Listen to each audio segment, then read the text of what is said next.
do. We are live. How is everybody doing tonight? I am the RP Ginger here, and we are yet again joined with the Storm King's Thunder crew, -1 in the form of Sunlit, aka Corey. He's unfortunately enjoying, I believe, a performance of his brother's last show, so hopefully you're having a good night, Corey. We are going to continue on without you. Being on the 29th session now, I feel like it's been a while since we kind of did an overarching look at the story thus far. So I'm going to kind of do a longer intro than normal, mainly for the sake of Dan, who has missed a couple sessions. We are happy to have Octavius back, though, so I no longer have to play the heal bot. But nonetheless, let's get into the game. This is titled The Oracle, again, Part 2. Because we didn't get as far as I wanted in part 1. So we're two-parting it. It's a multiple-part series, okay? But nonetheless, let's get into it. The 16th day of Nighthall. That's the last month of the year here on the Faerun calendar. We find our party in the cold northern ends of the world, deep inside the spine of the world in a forgotten giant temple known as the Eye of the Allfather. The temple was said to be, in a way, and during ancient times, for giants to get the direct word of their god, Anam the Allfather, from a powerful oracle who was said to be Anam's very eyes. The party and the rest of the Sword Coast has found themselves underneath the foot of the giants' power struggle, the ordering, which is a God-given caste system that orders the rank of giants, positioning the mighty storm giants and King Hecaton, the ruler of all giants, at the very top of this caste system, while the dull-witted and brutal hill giants sit at the very bottom. Giants have turned the Sword Coast into their proving grounds of recently, though. With the ordering being shattered, the party has discovered a rogue frost giant by the name of Harshnag the Grim, a hero to small folk, a giant who has thrown away his vicious frost giant's brother's ways and has aligned himself with small folk. And he has told the party that the ordering has been shattered by the god Anam. And now each and every giant's caste system is trying to earn favor and position their caste at the very top. Harshnag, so many months ago now, as we come into the last month of the Faerun calendar, suggested that you guys steal the relic from his evil brother, the Jarl, and the Jarl of Frost Giant Strolvad. Sorry, this relic was used to gain entry to the Eye of the Allfather, the temple that we currently find our party in right now. Harshnag plans to ask the Oracle where King Hecaton is. Perhaps the only giant who could defuse this current war that you find yourselves in. While the Oracle's lens was quickly acquired by the party in the Frost Giant's home, it was then stolen away during a great battle. The Oracle's lens was stolen by a nefarious mage named Neil Ron.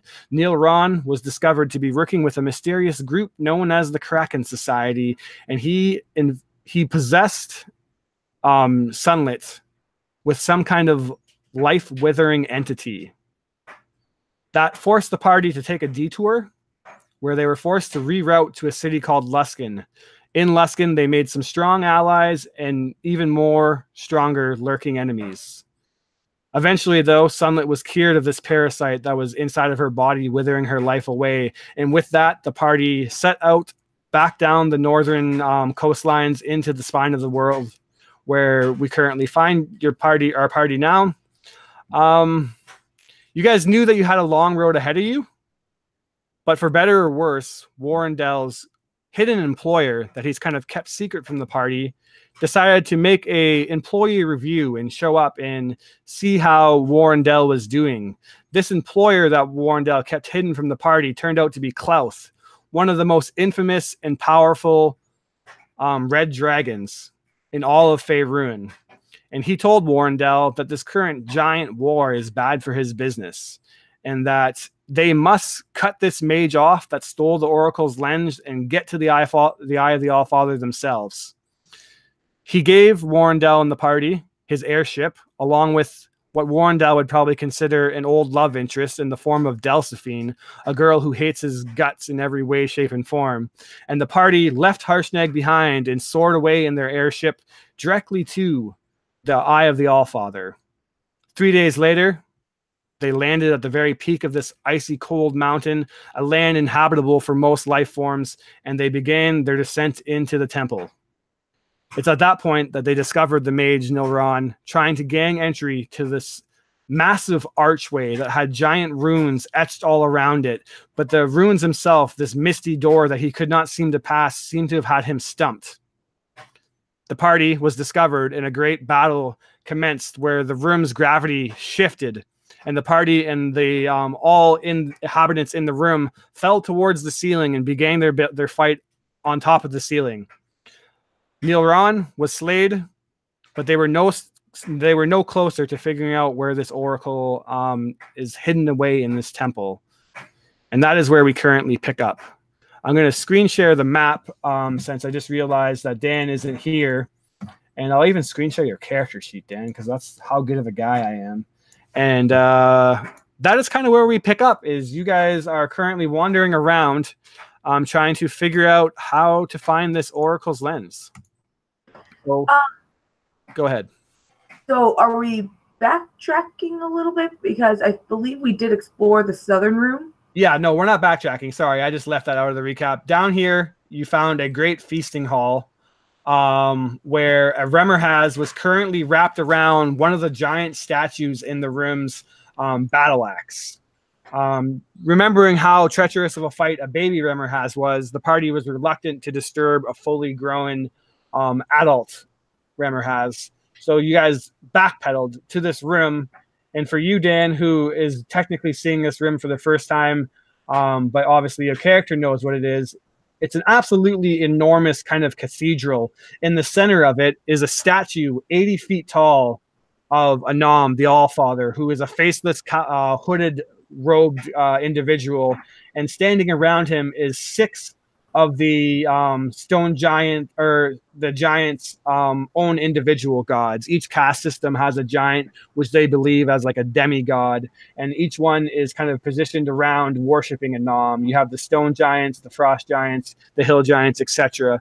Their like head figure is staring at Anam, and Anam is looking towards a misty door where giant runes are etched all around it. But if you go and approach this misty, glowing, massive doorway, it is impassable.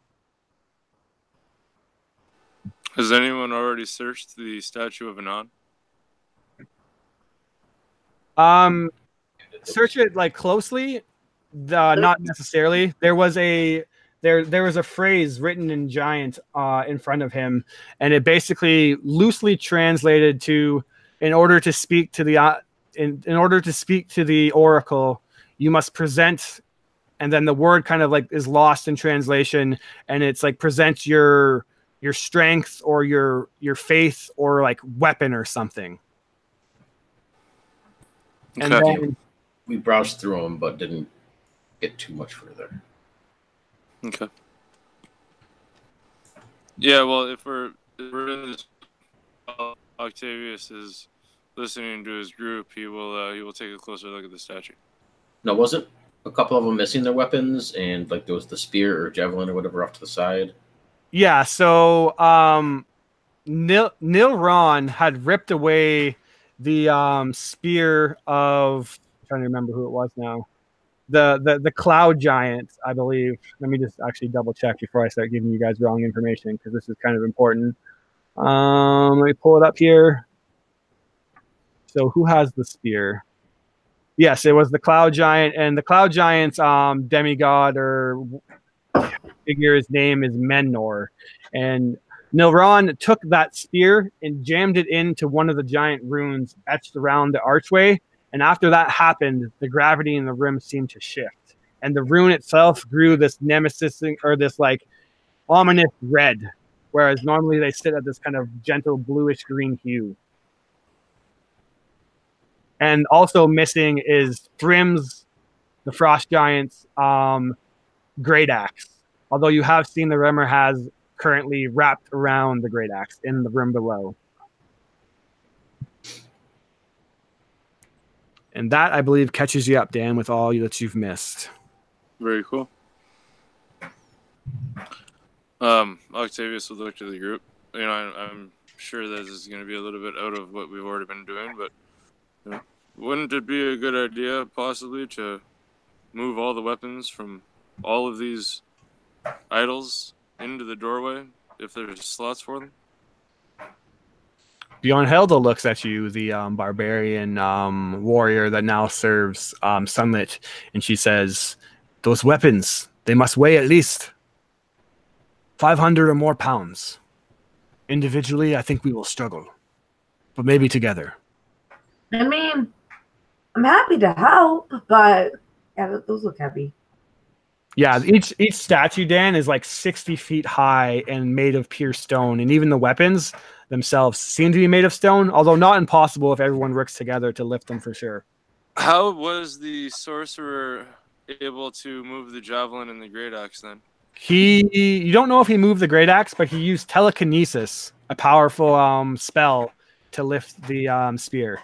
All right, cool. Okay. I don't have access to this.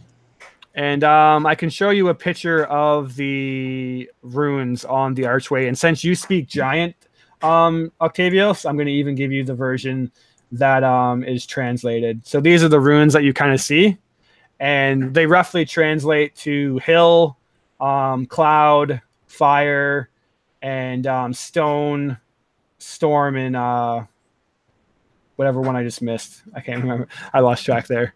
Basically, each of the different types of giants there are is what this is. The runes wrapped around the door. Kind of see that standing like right here, if that makes sense.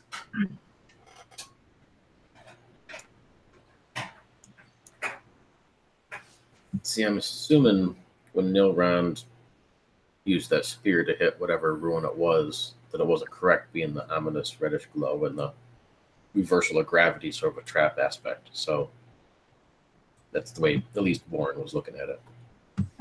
Logan's going like, oh, I just thought he intentionally did something to reverse gravity.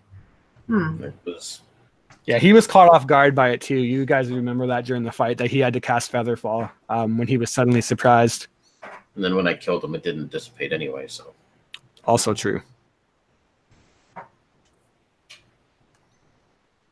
Other features of the room, besides the double doors to the south, are 2 more sets of double doors to the north. And then this kind of main hallway, which is where you guys came from. And if you were to take a peek down these 2 hallways, which are currently hidden, you would discover that they're just basically the raised, second level of the main hallway, which looked down into the center hallway, which you went through. At this point, I'll just look to my companions for guidance. Still have to check the northern doors. We haven't done that. I don't know if you want to do that before messing with any of these weapons. Yes, let's do that. I'm not entirely sure we want to. Yeah. That.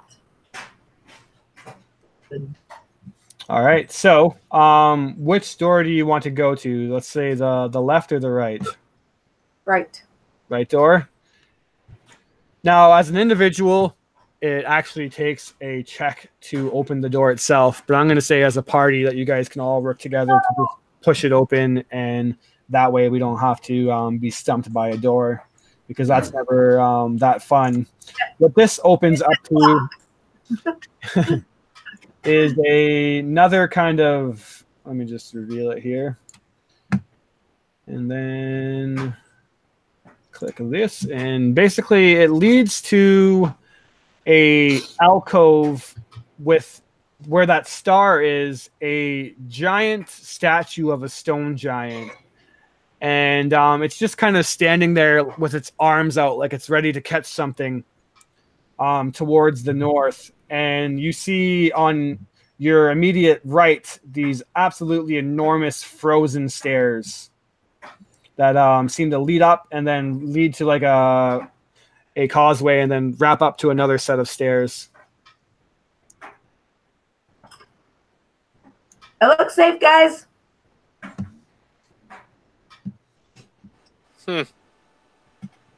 And Livy will just kind of keep doing her thing, just exploring, hoping that her guys has her backs. Yeah, I'm assuming you guys are following her. You don't necessarily need to move your tokens around, but I'm assuming everyone's moving with you. Yeah, I would be moving with her. Okay. And do you want to head upstairs first by the looks of Livy's intent? It's just she is moving about as slow as that token's moving. Just this, just quietly sneaking down these icy kind of doorways. thing, but she's not being obnoxiously loud either. Like she's. What's the little star emblem? Is that what the statue is? That's a statue, and it's this another massive statue. This one's about only not as big as the ones in the main cathedral, but this one's about 40 feet high, and it just has its arms like stretched out towards the north. Obviously, in this room also, if you don't want to continue upstairs, it seems to open up into a absolutely massive kind of hallway, which goes on for quite some time. I wish you said the stairs are icy, right? Yeah. And Livy had a shield go all the way down. Kind of reliving the moments where you were chased by the avalanche and the ancient white dragon that you fought many sessions ago. A little. Yeah, you know. So you want to continue north or head upstairs? I didn't really see much when I went around this corner. Octavius would look to Warren and Livy, and I know the bigger room has a secret, but I'm still confused as to what it is. I love the fact that we've traveled this far. It's farther than any of the books I've ever read described. But I'm cautious. I'm sure we'll make it through, but these stairs are a little ominous. A thought came to Livy as well. Did we ever find the amulet that the wizard stole from Sunny? You guys seen it wedged in the front door that led to this massive cathedral, and it looked like it was some kind of unlocking mechanism for the carved massive stone door. Okay, cool. Then never mind. Boop. Mm-hmm. It seemed to have served its purpose, which is get you into this temple itself. And a peek around this door. All right, and as you kind of like start going down this large hallway, Livy, you kind of discover. Let me pull up some stuff here. Is that each every couple of 30 feet or so are these little alcoves, and as you peek into one, you see that it's just basically like giant-sized sleeping quarters with literally nothing but a couple of beds on each side, and just empty, cool, dark, dingy, long forgotten kind of bedrooms, essentially. As you start to head more northward, you realize that the as you head north, it's kind of like a very gradual incline. All right. What's the rest of the party doing? Warrendale, we'll say that Sunlight is just kind of following you guys. What is Octavios and what is Warrendale doing as Livy is kind of walking up like semi-cautiously to each room and peeking in? Nope, this one's empty. Nope, this one's empty. Nope, this one's empty. I'd be following along with her just in case of anything. All right. I'd be studying the walls as much as I can to see if there's any inscriptions, any hieroglyphics, any murals, storytelling, anything like that. Give me a perception check. 16 plus whatever mods I have. Okay. So let me just double check here.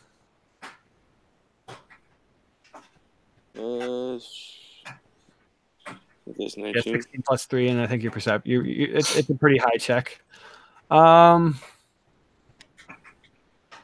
As you kind of go from room to room, they mostly seem unmarked, although maybe you'd find the occasional, just because you're so perceptive, like scribble or graffiti of each of giant runes, which would proclaim that their like Thrym is the greatest of all giants, which is the frost giants, like demigod, and then another one would say Scoreus, stone bones, is the mightiest of all, and would kind of tell like tales of their greatness, that Scoreus turned into the highest mountain in all of the Sword Coast, whereas Thrym laid down in the north and created the spine of the world. This temple itself is buried inside of his spine. And just like kind of stuff like that. There's no like markings. You'd probably find like a couple like storm giants suck kind of thing, almost like crude stuff. Nothing that is determinedly like useful in this area. At least it seems pretty barren. Cloudrun hit it for a good time. All right, I'm presuming that you're gonna continue down the hallway though, until you see something of note. So we'll jump up here a bit and reveal more of the room. Oops, wrong one. Huh. What? And That's not much. it just continues on and on and on. And as you guys go down, you can give me another perception check. All of us? Yep. It's a 14. 14. I have a 13 plus 2. 15. That's with mods. Okay. 18. Oh, Randall. So 18 is enough to spot that in this room itself, Warrendale, you notice that there is almost what looks like spider webs, but they're completely frozen. And it's just eerily cold, as if there's like some kind of, and as you listen, faint giraffe howling. As you go to lean into the room, though, Livy, you kind of step up to where you are and you begin to go peek into the next room. You actually overlooked it with the roll that you had. Warrendale, give me a dexterity saving throw.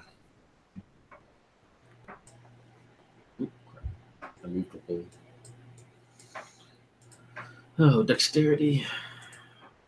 Not very good, apparently.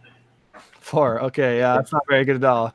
So let me do this. We're going to see 1. Perfect. As you're kind of leaning in, you see in the corner of your eyes where Livy is, this glowing sudden burst of energy. Livy, you look down and see that you've stepped on the floor and there's now this rune that begins to glow. Suddenly, stone walls begin to shoot up from each of the alcove's doorways. Warrendale, you're kind of caught off guard and swept inside. You fall over and tumble into this icy cold room. However, Livy, one by one, you just see boof, boof, boof, boof, boof. Each of these doorways begin to seal off, shutting off Warrendale into one of them. Octavios and Sunlit are kind of standing there.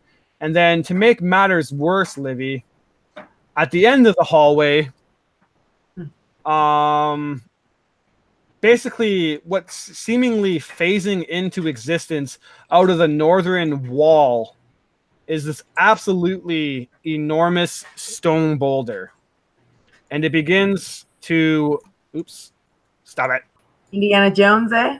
It starts to Indiana Jones on you. It takes up the entire hallway, and that is where I'll get you guys to roll initiative.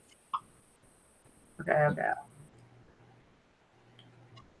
Alright, Livy, let's do this again. That would be a 0. 19. 0? Nice. Octavios is never going. So nat 1 minus 1. Everybody else can automatically get their initiative in. Let me scroll down and actually pull the other characters because movement's going to matter here.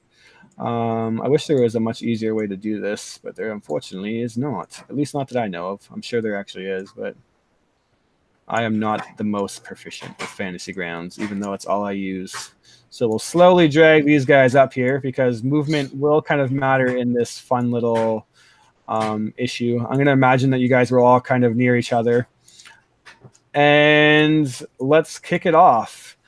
The rock looks like outer of meta-wise is going to be plummeting down upon you guys on initiative 15. So you guys got some ground to cover. Let me roll in Sunlit, who I forgot to do. She rolled a 14, and Bjorn Hilda rolled a 15 plus mods. Bjorn Hilda is actually the first to go. Nice job. So she looks to Sunlit and tells the great white tiger that we must get out of the way of this big boulder or it will crush us. And she begins to move her way down, moving her movement to get as far down as she can. And she's going to dash, actually, obviously, because that's what would make sense.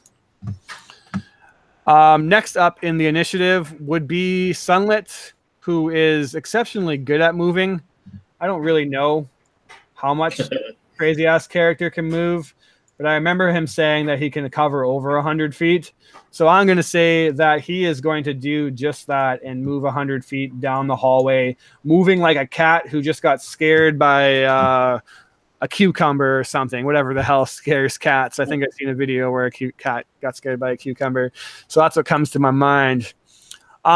Livy, on the other hand, you rolled a 13. So, or did you? Or did you not? No, what'd you? You rolled a 15? A 17. Oh, you're not in the initiative. Sorry, you would have went first. That's the unnamed roller. Unnamed. What the heck? Oh, I thought that was just on my end. I don't see an unnamed, so that's really strange. Yeah, on my end, she's just unnamed. Yeah. Huh. I didn't get access to Livy, so. Oh, check the PC area. She's cleared now, so you should be able to get to her. Hey! Go away, unnamed. And then now you see yourself at initiative 17? I'll open up the actual initiative. Yep. Yeah, it's straightened out on mine now, too. Yep. Okay. So there you go. You're sorry. Apologies. You actually would have been first to move. It's all good. So just to give you a little ruler from where you are, that's what you're looking at the distance. Boop. Hey, I keep up with you. Yep. So no other actions than dashing? I was in the process of trying to look to see if there was any kind of spell that she had. She has rope trick, so but no, she'll misty step in the GF if she really has to. Okay, interesting. All right, so next up I gotta do something else here. Kind of forgot to do, but give me a second to get that loaded in. And there we go. Good to go. Okay. Next up would be no, Sunlet's moved on me. What the heck? What the heck's going on here? I have her on the wrong initiative. So I'm gonna change that. Next up would be the rock itself, which moves insanely quick. Quicker than you would think. So it moves 200 feet per turn. So it starts there. And in terms of how quick it moves, let's see how far I can actually get. But we'll do that. This rock is hustling. So 130 there. I got to zoom out a bit. 140. So yeah, I could actually, I believe, make it to you guys. Definitely. It actually makes it to the end of the hallway. So I'll need a dexterity saving throw from Octavios, Livy, and Bjorn Hilda. Fortunately for you, Warndell, all you hear is the commotion of like stone on stone grinding and rolling, and everybody else yelling that they got to get down the hallway. You don't really know what's going on. You're kind of shut off into extreme darkness. I don't know if you have dark vision or not, but I think so. I do. Okay. So yeah, everyone give me a dexterity saving throw. Octavio, Livy. Nice. Okay, I would. I rolled a 7, but I'd like to use an inspiration. So I'm gonna tell you what I'm gonna do, and you tell me if it's worthy of using an inspiration. Okay.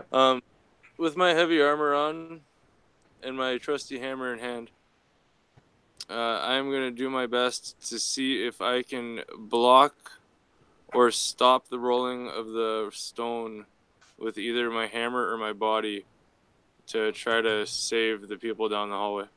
That's heroic for sure. This stone itself, though, is massive. So you can give me a How athletic. fast moving? Actually, it is off your turn. So Okay. technically, you can only I guess you can just decide to like not dexterity saving throw and let it hit you. No, can I just inspiration another dexterity saving throw? Yeah, that works. Okay, so that's 18. I think my dex save is -1, so that's 17. 17. Perfect. All right. So let me get to what I need. You all passed. Or I guess I shouldn't say you all because I still need to roll Bjorn Hilda. Bjorn Hilda failed terribly. You jump out of the way, although there is little room to actually get out of the way. So the stone is still going to hit you first, Octavios, which is going to slow it down. And we'll see if it slows it down enough to be out of Livy's way. Let me get the dice ready here. 4, 5, 6, 7, 8, 9, 10. Whew. The rock, in case you were wondering, does not feel good in any way, shape, or form as it rolls over your body. You basically just position yourself so that you're on like the hull or the wall of it, and you try to squish out of the way, and it's like a tire kind of rolling over your toe, only it's your entire body, and it still hurts like a son of a bitch. You take 32 damage. That's already halved, Dan. You have 60 HP. I think I already told you that. So this thing, I imagine that you're like trying to impose yourself at first, and that's why you roll the original fail. But then as this thing gets closer and closer to you, you literally see that there's no chance that you can stop this. So at the last minute, you say, fuck it, and you try to jump out of the way, and you narrowly kind of like suck in, but it still kind of rolls and spins you over. You don't fall prone as it goes past you. Let's see how far Livy or how much it got to Dan. So that's at 890 feet. And that means that it is literally just behind you and Bjorn Hilda, Livy. So you guys don't actually need to make your save, or your save didn't actually need to happen. Warrendell,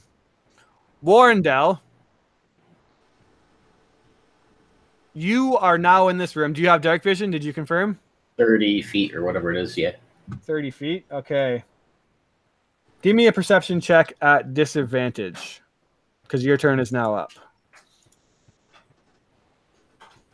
Perception at disadvantage. Disadvantage, perception.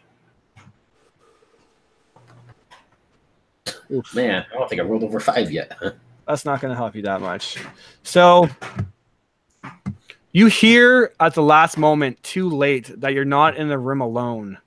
And then as you focus, you see that this draft of wind has this faint little tunnel. And you see 8 glowing eyes staring at you in these hairy mandibles that are covered in frosty ice. And the maw of a spider shoots out a web at you. I missed. So you narrowly jump out of the way, but as the web slams into the wall behind you, you hear that kind of sound of like crackling ice. And as you look, instead of shooting out a spider web, it seems to be shooting out this icy like string. And the creature itself just has like this cold nature to it. The room in here is colder, and as you're in the darkness, you see the frost coming from your breath, and you're just stuck in this small room with the spider. You're now up.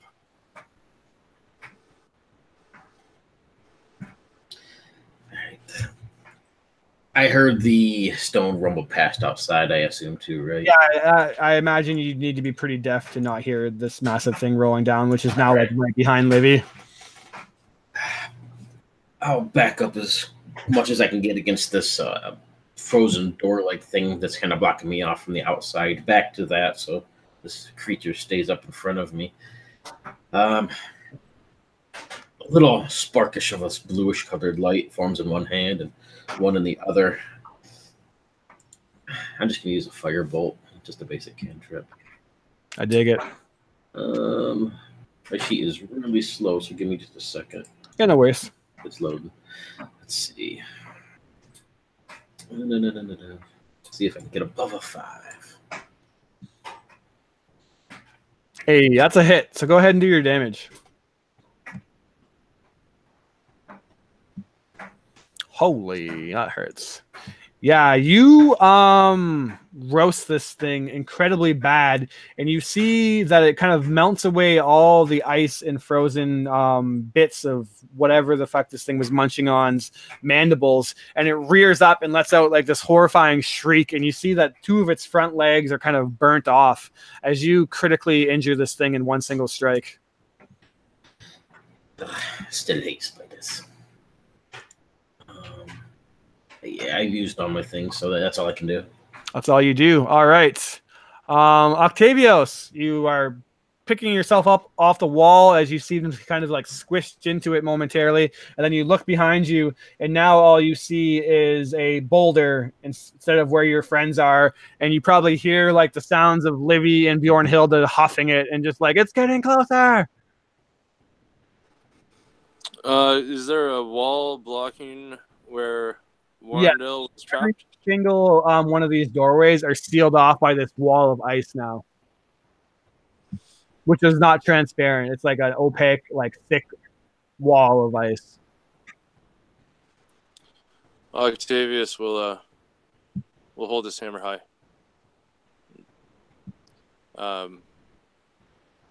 He's gonna cast, I guess, Sacred Flame on the door, hopefully trying to melt it. See if that works. Give it. See what happens. 11. 11. You swing into it with your might, but with Sacred Flame. That's just a save. Yeah, never mind. How do we want to? Let me just check something here. Okay, interesting. Blah blah blah. Yeah, you slam into this thing, or with your Sacred Flame, you just kind of focus your radiant light, and you begin to slowly melt away. But in the grand scheme of the giant-size frozen thing of ice, everything here is giant in nature, right? So the doorway itself is like 40 feet high, and you just like literally put like the smallest of burns into the icy wall. But you did do something to it. You seen that? That was just a cantrip. Yeah, Sacred Flame. Is it just a cantrip? I don't think it's just a cantrip. Let me just double check. For sure. You're calling on my knowledge here. Sacred Flame is a cantrip. I'm wrong. Sorry. It is a action though, so you still have your bonus action if you want to do any bonus action stuff. Am I allowed to swing as a hammer? I don't think so. No, you're not, because your main action was taken away, so you can't take the attack action. So yeah, you're kind of standing there. Yeah, I'll just stare at the door. Yeah. Kind of lower my hammer, curse it, and start running towards the boulder, but I don't think I can catch up to it. You can move 30 feet on your turn, so you can get like right to here if you want to. Yeah, okay. And then the rock itself is right there. All right, next up on the initiative. That brings us back to the top. Warrendale, as you hear this spider withering away, you quickly realize that your problems are a little greater than you might have thought as you hear another one scurry out, this one climbing on the ceiling, and it is going to literally climb right up to you and then kind of like Spider-Manning itself. It hangs on its back legs and then flies down and tries to chomp down on you with its mandibles. It rolls a 17 to hit, which I'm assuming does so, or do you have any kind of shenanigans? I have my 3. Let me see if I have a shit. I'll use one of my shields. Okay. So it bounces off, boosting your AC up to what? 17 plus 5, 22. 22. Nice. All right. So yeah, it is like right upon you, and then at the last moment, you kind of etch out this arcane ruin right in front of you, and boof, it bites into you, but is repelled by magical energy of your shield spell. Next up is, believe it or not, surprise, surprise, another spider climbs out, and this one is going to basically climb over top of the other one and shoot its icy web at you. Rolling a 21 to hit. I forget what you said. I don't have my shield. Well, my shield only used for that one thing, so no. It lasts the whole round. Oh, okay. Yep. Not bad. So do you have 22? 22. All right. Nice. It misses you also then. You're just like literally ninjaing around as this room is just now full of large spiders, bigger than you. They could easily carry you away. Livy. It's that literal scene in like Indiana Jones where the rock is like right behind you and you guys are just giving it as hard as you can. Octavio's disappeared underneath it. You don't really know if he's alive or not. You can't hear between your screams and the rolling of the rock. What do you do? Can't save him if I'm dead. So she's gonna book it around this corner. Hopefully, I think she could dash that far. Yeah. Let me get a token out here for the rock. I'm just gonna grab like a letter or something. Or the first token I find. It's going to be a token of a person, but don't think you're fighting anybody. It's just all I can find. So this will be the rock. This girl. Scary Archer rock. And you are right here, so you can move a total of definitely dash around the corner and jump out of the way. Yeah, all right. That thing follows her. She is going to scream. Okay, yeah, it's a homing rock. It begins chasing you all around the temple. The corner just takes it nice and hard. What? I like it. Okay. Next up, Jesus. Oh gosh. Warrendale. Oh my gosh. You hate me, Warrendale. Spider number 4 is going to approach you and try to bite into you. This one rolled a natural 19 plus modifiers, so it does so, dealing a total of 4 damage, which I dealt directly to you already, and I need you to make a Constitution saving throw. That's what I was trying to avoid. All right.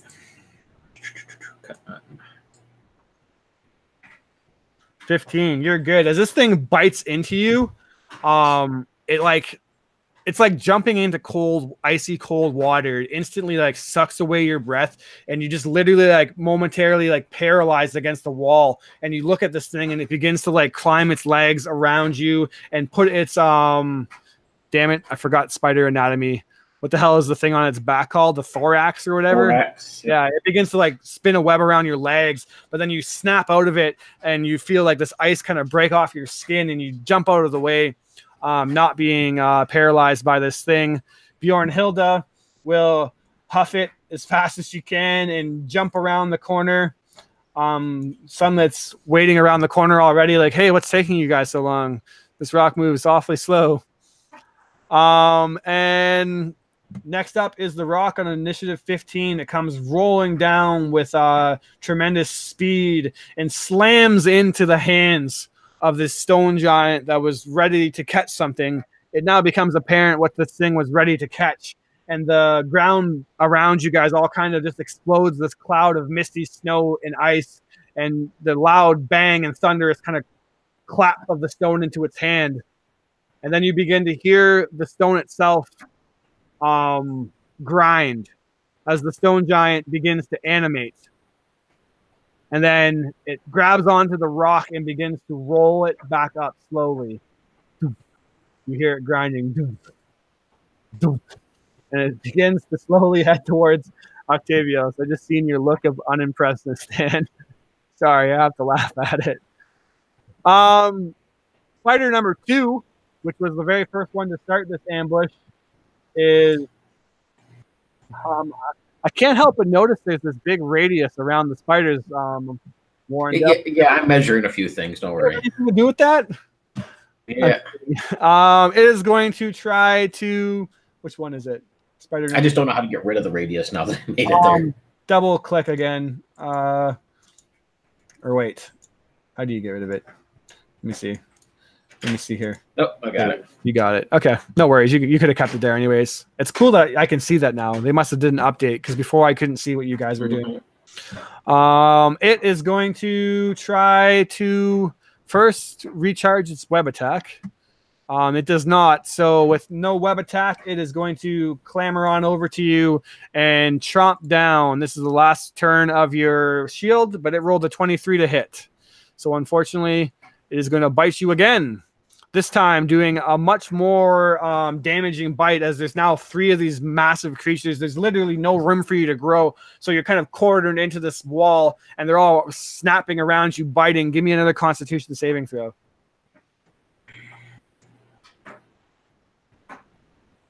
$14 is more than enough to just take the damage. As you're now up, you feel your shield wear off, and you're completely surrounded by these things. What do you do? Well, I'm running out of options here.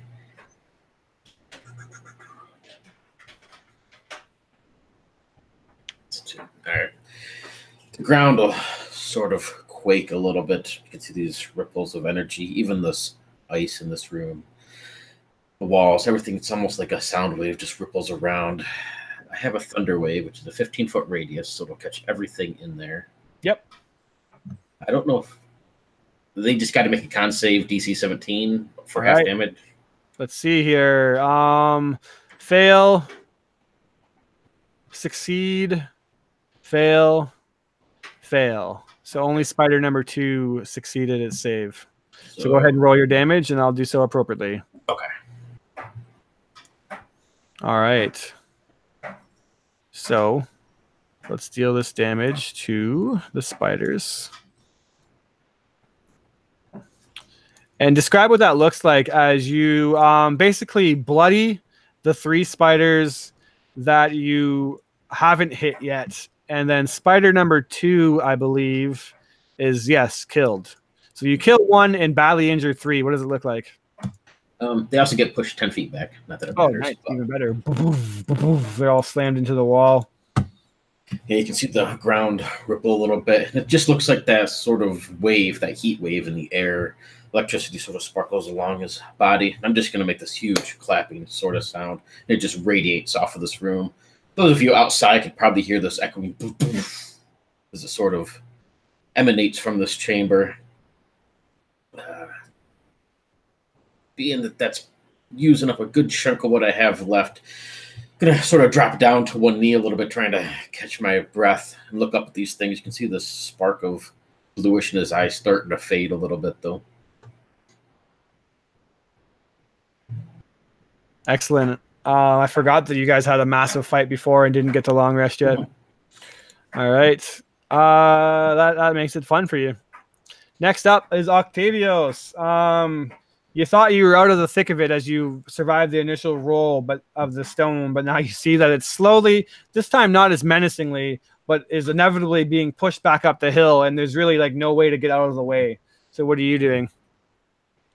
You have got to be kidding me. And Octavius will turn and start dashing away from the stone. All right. You also hear a loud, thunderous boom from the room that Warrendell is in, and I imagine you can like faintly hear out his cursing, probably as he's probably insulting or letting out a string of swears towards the spiders. These goddamn spiders. So you just want to dash up? I'll show you the rest of the room so that you really know it is like basically a dead end. Oh, it's fantastic. Where did the stone come from? It magically phased out of the wall. Okay, I'm going to stop in front of the door to the room that Warren's in. Okay. And again, I'm going to try to now cast Scorching Ray.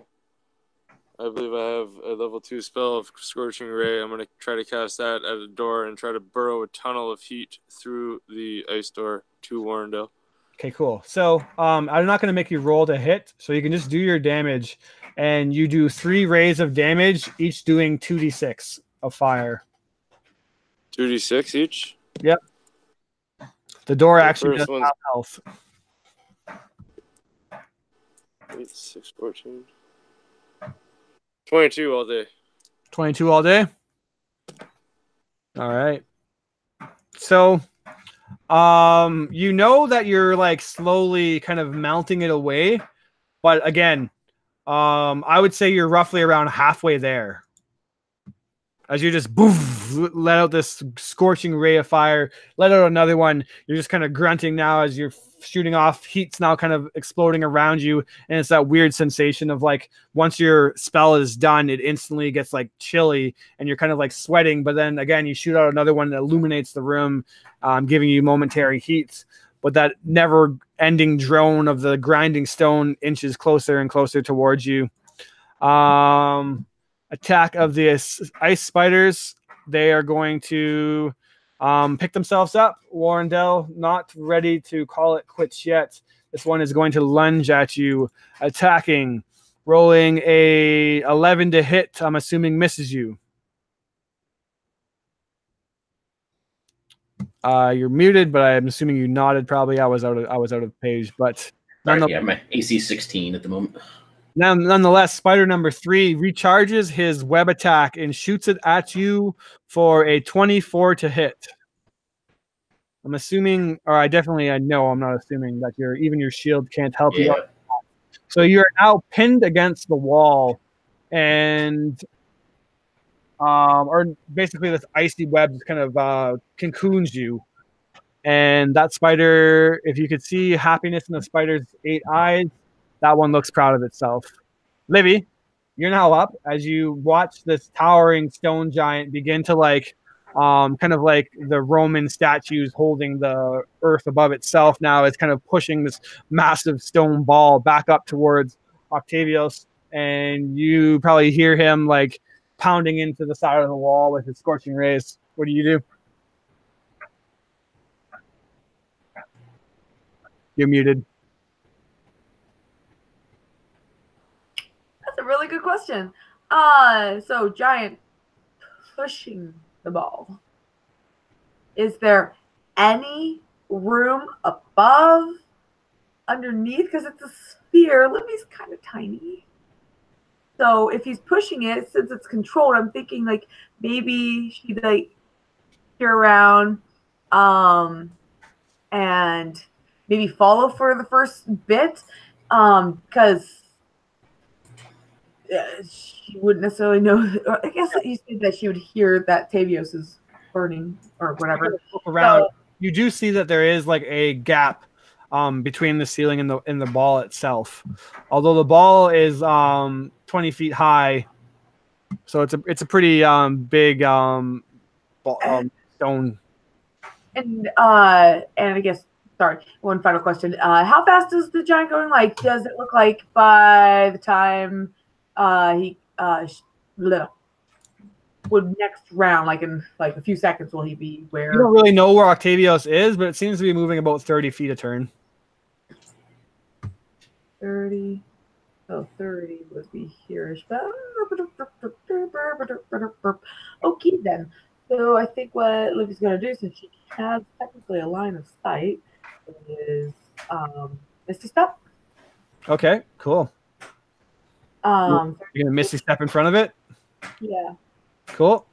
And then she will use her movement to put you right around here, actually. That's a bonus action. Yeah. And 30-ish feet to get close to Octavius and be like, dude, join me. And she's going to cast a rope trick. Okay. You can't cast 2 spells in the same turn unless you're a fancy warlock like Warrendell, or not warlock, sorcerer. But you can tell him that next turn you got a rope trick up your sleeve. Before this thing crushes me, I'm hoping to. Wait, so could she then technically move all the way? So yeah, you could dash because you didn't use your action, so you could get right up to him. Okay, I don't think I'm going to try and cast a spell, and we'll get out of the way. Are you okay, by the way? Like, holy cow, how did you survive that? That will be. It's friggin' heavy. Warrendell, Livy kind of runs up to you and she's like, I have a plan or whatever. I can get us out of this. And I imagine you actually like begin to pull like a rope out of your bag because that's probably like a component. It's like, don't worry, I got this. How to climb a rope.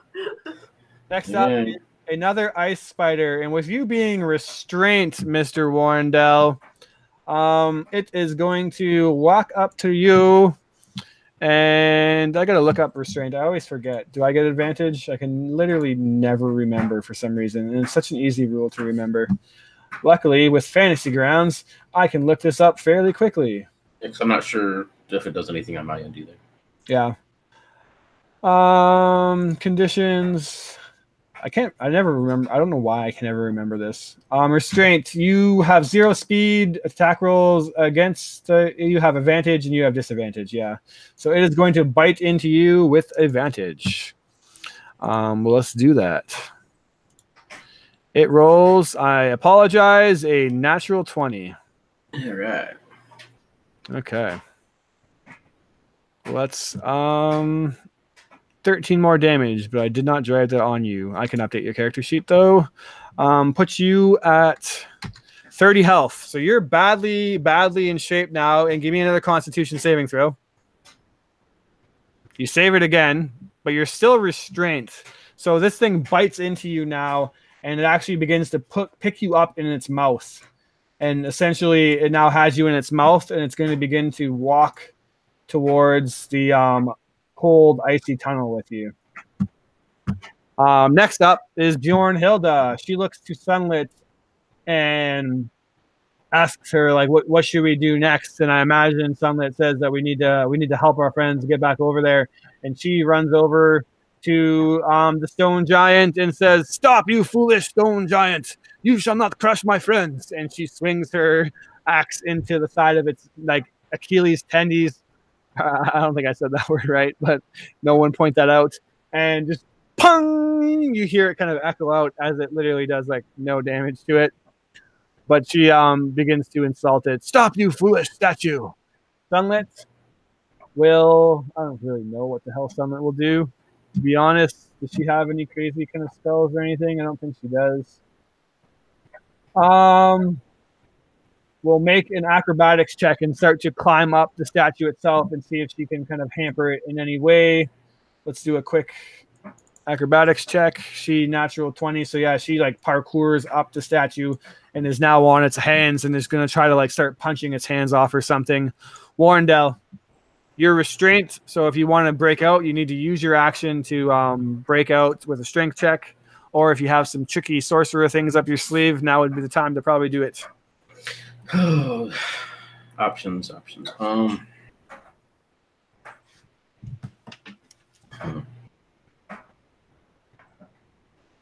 Where's my health at? Ooh, all right. So this spider picks me up and begins to carry me away. I wait for it to get a little bit closer to the other ones, and there's this slight spark in his eyes, this little bit of a smile. He really doesn't like spiders. I have one thunder wave left, so I'm just going to drop my last thunder wave. Okay. Excellent. All right. Is 17. Yes. Fail, pass, and fail. All right. What's that? 9. Oof. So close. 2. Okay. Unfortunately, as you give like you said your last thunder wave, your last little bit of like thundering energy, as you feel yourself kind of like fading into unconsciousness. Actually, important thing I forgot almost is at the start of your turn, you take 2 cold damage as this web is actually like beginning to freeze you. Okay. I updated that on your character sheet, and as you just a last little bit of like pent up energy give off your thunder wave, you open your eyes in hopes to find yourself in the presence of dead spiders, but they're still just barely clinging on to life as they're all critically injured now, but still alive. Anything else? Wish I had sorcerer points, but no. All right. Octavius, you hear a. Actually, I forgot that this statue would have moved by now after sunlit. So another 30 feet from here. Let's do that. No, that's 45. That's 45. That's cheating. So dial that back 2 blocks. Puts it right there. And sunlit is on top of it. Octavius, what do you do as you see that this thing will be probably upon you next turn? Livy tells you that she has a plan, though, and begins pulling a rope out of her sleeve, I imagine, or something of the equivalent. I'm like a true magician. I know your trick. You'll see you'll see the exhaustion start to swell on Octavius's face as he's, continually berating at this giant ice door. His eyes frantically searching back and forth from the stone to the door to the stone to the ice. And then he looks to Livy as she's starting to pull rope out of her sleeve, and he becomes confused and he's starting to feel strained at this point, starting to feel panicked. He does the only thing he could possibly think of as he searches his brain for any form of clue that might help him in this situation.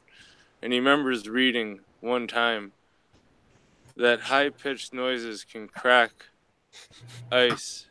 Oh, break ice. So he doesn't know any other way, but in his panicked, frantic state, he swings his warhammer between his legs and casts Thunderwave at the door. Beautiful. Hopefully reaching a vocal pitch that will crack the ice of this door with the weakness that he's already instilled with the 2 heat waves. He's trying to change the temperature so quickly, he's just trying to smash it with his voice. And did you just say you're thunder waving yourself to the balls? Sorry. No, I'm hitting myself in the balls with my hammer to change the pitch of my voice to be a high enough pitch to smash the ice as my thunder wave. It's gotta be about the dumbest thing I've ever. I know a man once called Michael Jackson. Grabbed himself. Take a point of inspiration, because only Octavius would think that hitting himself in the balls would be a way to solve a problem. And give me 2d8 thunder damage. All right.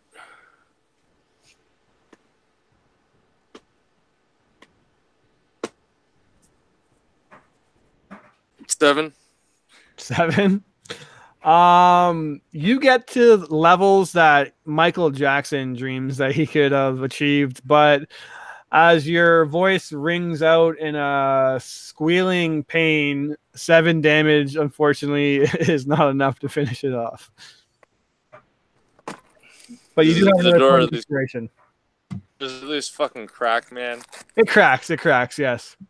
It has HP, and you're putting a dent in it, but 7 damage was not enough of a dent. I'm sorry. I gave you A for effort. All right, Spider. It is going to begin to climb on the back of the other one and cocoon you up even more, as you're now in like a double icy cocoon, Morandel. It's looking bad for you, and it begins to climb out ahead into the tunnels, which is where the other spiders seem to be heading. And the other one is going to begin to, as it climbs into the cage, or the tunnels, you see that these narrow tunnels kind of barely fit these things, but they're all lined with these icy spider webs that seem to just like form this icy tunnel of spider webs. And it begins to like use its mandibles and legs to kind of play it almost like a harp. And you see these icy strings kind of jingle, and little flakes of snow fall off them. And you hear in the distance a horrifying, deep, like shriek of some other entity, something large, something waiting at the end of this tunnel for you. Obviously, the spiders are going on a little spider adventure with Warrendale. Woo woo! Spider train. Next up is Livy. You just seen what Octavius did, for better or for worse. I don't really know how that makes you feel. I'm sure right now her ears are ringing. Yeah. Too, and like she, what just happened? Like, oh my gosh, my ears. Let's see. How close does this door look to like being busted? Could give an investigation check if you look. Good thing. As if it's close enough, I think she will. Investigation, where are you? She'll give it a go. And yeah. Yeah, your ears are ringing real bad, so you're just kind of like dumbfounded. Rope trick spell. Mm-hmm. Did I even say it right? I don't know. I'm just so dazed and confused in my ears. Oh my gosh. Yeah, nonetheless, you cast rope trip then? Are you going to join me? Yeah, she's casting it. So yeah, she like literally like a snake charmer begins to cast this spell, Octavius, and you see that the rope begins to defy gravity as it kind of goes up towards the ceiling as she keeps pulling it out more and more and more. And then I believe it opens up like a little kind of hole, right? Some secret compartment in which... Yeah. And then she kind of gives the rope a tug, and it seems to be tight with tension. And she begins to climb up this hole that she made. And then you see her disappear into blackness. And then she pokes her head out and says, "Are you coming?" Or whatever she just said. Really loud, just like he's casting the spell extra loud. Octavius, are you coming? Struggling extremely hard to get up off his knees, Octavius will do his best to climb the rope if he's allowed to, off turn.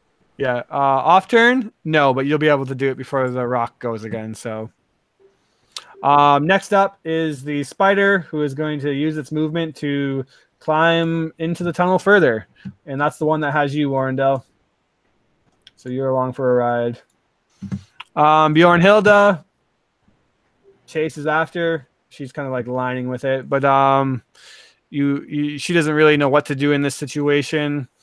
Sunlit is going to basically look over and say that she has a plan, and she hops off the shoulder and like a gymnast on an exercise ball begins to like run along with the ball itself as it rolls to get a look at you guys, and just shouts out to you, "Is everyone okay?" And Octavius, you clearly are not, slowly picking yourself off. She sees that the rope is now there and recognizes Livy's rope trick, and will yell to you to get up the rope as quick as you can. And then basically flip back off the rock and onto the statue. Warrendale, what do you got going on for you? The spiders are really badly injured, but they're now all kind of carrying you into this tunnel. That's fine. Remind me how it's been so long since I used this holding an action works. I can hold it till, because I'm curious on where they're taking me, but I do have one more option left, but I don't. You can hold an action till a certain trigger. So you can basically say like, "I'm holding my action until the spider goes." Yeah, they all went though already, so I just lose my action for the round, wouldn't I? That's true, yeah. Okay, so can maybe say that you begin to try to loosen yourself out of the cocoon if you're wanting to see where they take you. Well, I have dimension door left, so I can teleport out here. Oh, nice. My only fourth level spell, but I'm curious on where they're taking me. But if they're not chewing on me, I will. Yeah, I guess you're along for the ride. Yeah. Okay, cool. Yeah, okay. I'm into that. Octavius, I'm assuming you climb up the rope trick? Yeah. Okay. You climb into the portable dimension. The spiders are going to continue their trek with Warrendale as they begin to lead you deeper and deeper into this tunnel that seems to just like carry into the mountain itself, into who knows what depths. The entire thing wrapped with these icy spider webs. Livy, you are in the door, so I'm going to just assume that you guys stay out of the way of the rock for now. And it's now, as you look down, basically like right underneath the hole. And go ahead. Just like, yeah, she's observing. It's like, yeah, it's almost past. It's almost past. Okay, perfect. So, now, with that being said, there's a couple things that are going to happen here. So I'm going to say that everyone's kind of holding their actions until something more interesting happens, because this is going to continue on for a turn or so. So basically, the spiders are going to move once more, and then the rock is going to move once more before it's completely out of your guys' way. So now it rolls out of the way, and that puts the spiders down to I'm not going to move all of them, Warrendale, but it puts them down to I guess I will move all of them because I kind of need them all to be moved down to around here. And they're just literally like, this is like a network of tunnels, it seems like. They've carried you pretty deep inside now. You still just going along for the ride? Can I see that this is getting really deep? Like, they're moving quick? You have a feeling that you've traveled at least 100 feet. All right, because I don't have a big range on this, so probably at least one more to see. If not, then I'm bailing. But okay, sounds good. And now that the rock is past you guys, do you want to drop out of the portable hole? Oh yeah, I'm frustrated with this door. Oh yeah. I'm not willing to allow Warren to Yeah. become lost. All right, so you guys both have an action against the door if you wish to take it, and I imagine that's Sunlit, and then we'll carry on and just like, what the hell happened? Where's Warrendale? Although Sunlit. Oh, listen, I know that Warrendale's behind there, so we're just trying to bust him out. All right, I'll the damn thing again. Everyone take an action against it. You can just do your damage. I'll do Witch's Bolt. Which No. is 17. 17 damage. All right. Yeah. You have like broken it away to a transparent point now where like, you know how you're chipping through ice and like you can almost start to see through it. You can start to see through it now. 16 on a firebolt attack and damage. I don't know what was that, but how about 5? 5 damage? It's a cantrip. I can do a few more. Yeah. So I'm gonna say with the combined effort of the 4 of yous then, because it's really getting low, that you break your way through. The rock continues its journey back to where it came from, as I just zoomed out too far, but that's okay. Boom, boom. And Warrendale, the spiders are going to continue another. And as you get to this point, which I have you on the map right now, you hear that large shrieking sound once more coming from the south. As if some big creature is waiting. You said are you back? I see BRB. yeah, I see. that was a while ago. Yeah. So you are now a total of, I guess you wouldn't exactly know. So Yeah, I wouldn't exactly know. I'll just. It sounds really close to wherever they're taking you, or whatever they're taking you to. Sounds really close.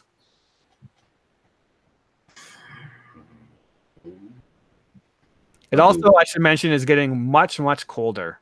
Yeah, I'm thinking I'm saying a lot because it's already really cold. Like this is getting to a point where you feel your skin start to freeze. All right. Let me make sure. I think I'm just gonna go back to that room just to make sure I have the right range. Let's see. 1, 2, 8. Yeah, I can make it. Yeah. So kind of turn a little bit. Look at these spiders, these ugly ass things. Love to stay, fellas, but I must be going soon. Yeah, I'll use my last spell. Get the hell out of there. I know that they were trying to get in the door anyway, so I'd be just going right back to the room I started in. Because it has to be a point that I can see or visualize or know. Okay, and you can travel up to how far? 250. So. All right, cool. So yeah, you bamf back into the room. And just as I imagine it's just as you guys are breaking through, you suddenly see like Warrendale poof into existence and fall onto the ground in an icy cocoon. I forgot to mention, actually, this is probably pretty important. We missed this, that you would have been taking damage the whole time on each of your turns. Oh shit. So I'm going to give you a total of, because we missed 2 turns, a total of 11 damage. Okay. And he looks like he's just about frozen to death, I imagine, because that's pretty I'm close. gonna use my divine life ability or divinity and heal him for up to 25 points. Okay. So, 25 points, you said? Yep. That puts you back down to... No, that was not right, calculator. Try again. Try again. Oh, wait, why am I even using a calculator? That's mental that I had to do that. Math skills. Put you at 15, we'll say. No, not 15. I can't math. 18. Yeah. 18. That was some rough math. All right, you're still stuck in the icy cocoon though, but he bamps in front of you, and then Spiders, they'll be here shortly. He says that, and you just hear like a from the distance. This place is a death trap. Next turn, the stone giant pushes the rock into the wall, and it just kind of like materializes out of existence. And then one by one, you hear zoom, zoom, zoom, zoom, zoom, zoom, as each of the icy walls begin to disappear. And then the stone giant begins its moonwalk back down the moonwalks by you and back to where it started.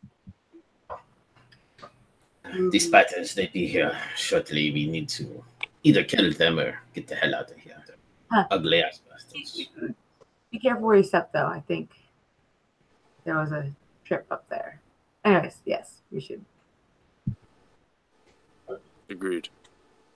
What's the grand plan? Kill the spiders, run from the spiders? I think the plan, knowing that the end of the hallway is a dead end, look to Warren and say, should we take the tunnels or go back to the main room?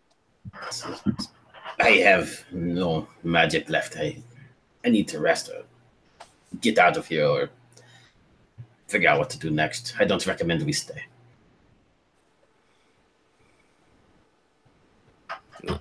Probably continue back down the hall to the main room, though. Okay. So we'll say everyone makes their way back down to the main hallway. I'm going to delete all your tokens because it's honestly probably easier to do that. I guess you got to move them yourselves. I'm going to delete the tokens that aren't here and accidentally delete Livy too. Sorry.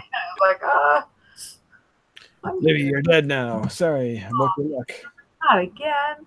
Okay. So you're going to go back to the main cathedral just to understand to rest, or to the main kind of beginning of this? I don't know if you can actually rest in this place. It's things everywhere, but need to decide what to do next because I'm not on my last leg here. Hey, baby. Can we climb up onto one of these statues and rest in their arms, or maybe on their shoulders or something? Create me like a baby. Bum rope trick only lasts an hour. Otherwise, that'd be a nice safe place. Like, let's take a nice long rest. I'll give you guys a short rest as an hour goes by. You close the big doors, I imagine. And as far as you know, you don't see any spiders. So an hour can go by and you guys can spend some hit dice.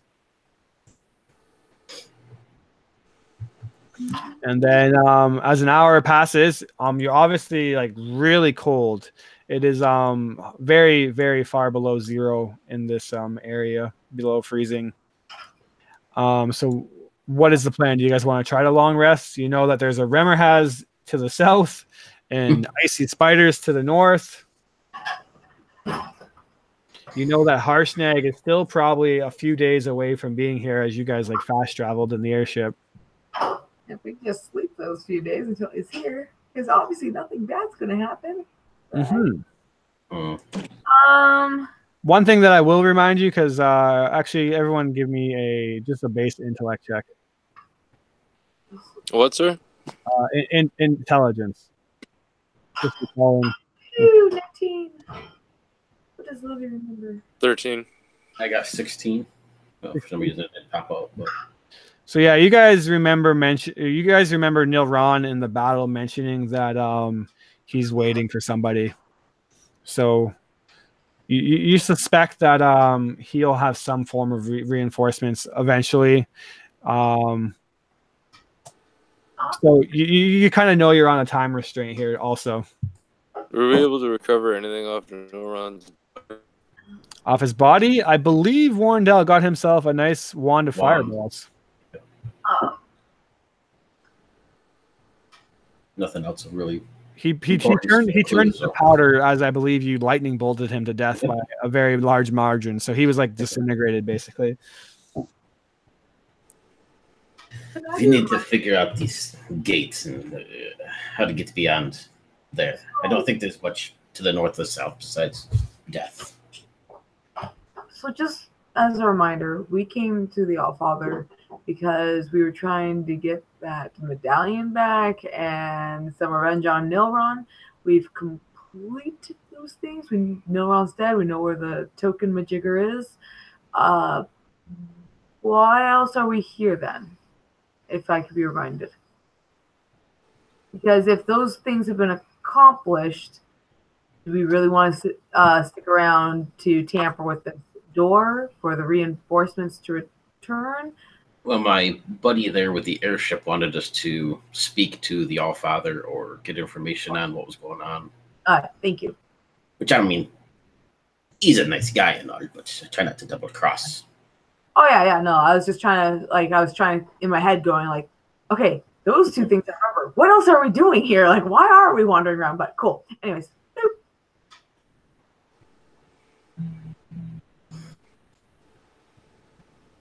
Yeah, I think at this point, while we're resting for the hour, I'll just be walking around and searching the statues for any form of clues as to what to possibly do with them. Can work on that. Chris, what statue had the spear, and which one did he jam? Did he try to jam the spear into the ruin that represented that same statue? If you know what I mean. Yep, definitely know what you mean. Let me pull up some stuff here. So he took the spear from Memnor, which is a cloud giant, and he jammed the spear into double checking.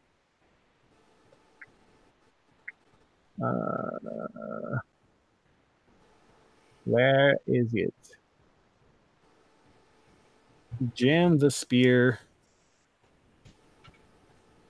into Uvar.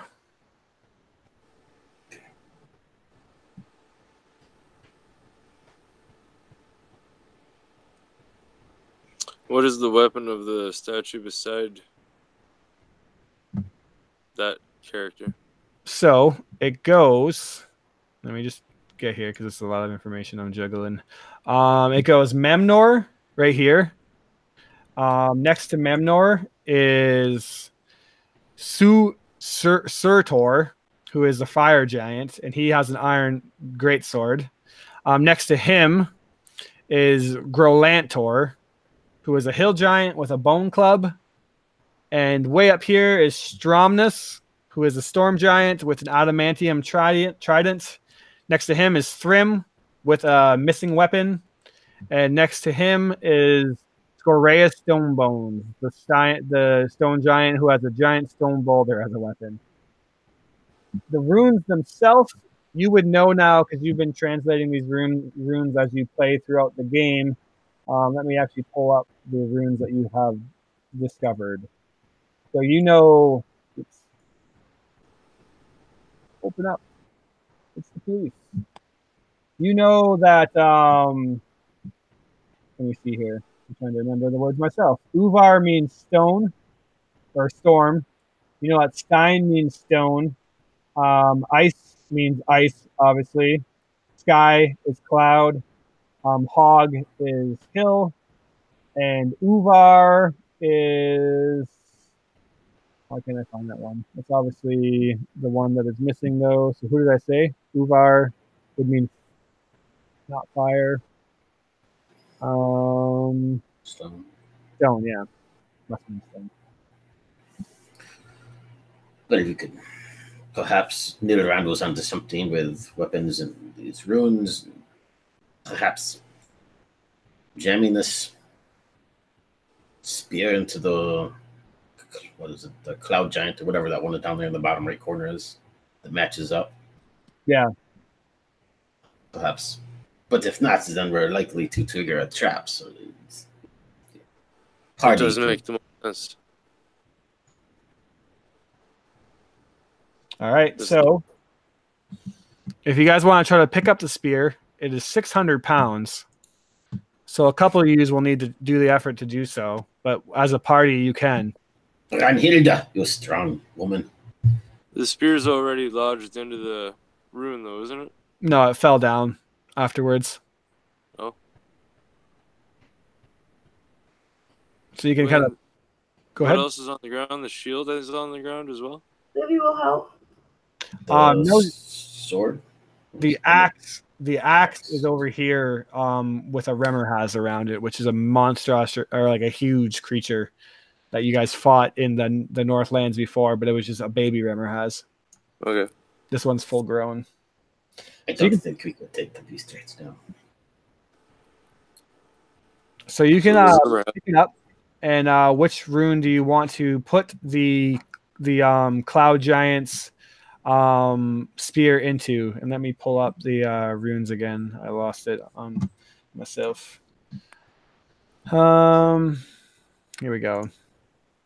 So yeah, which rune do you want to stab the cloud giant spear into?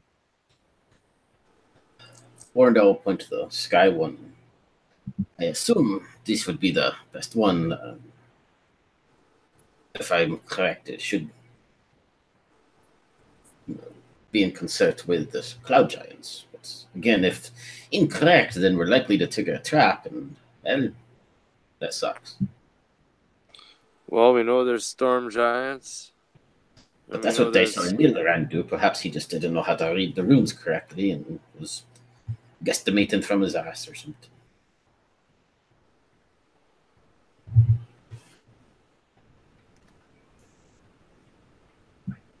What do you guys do?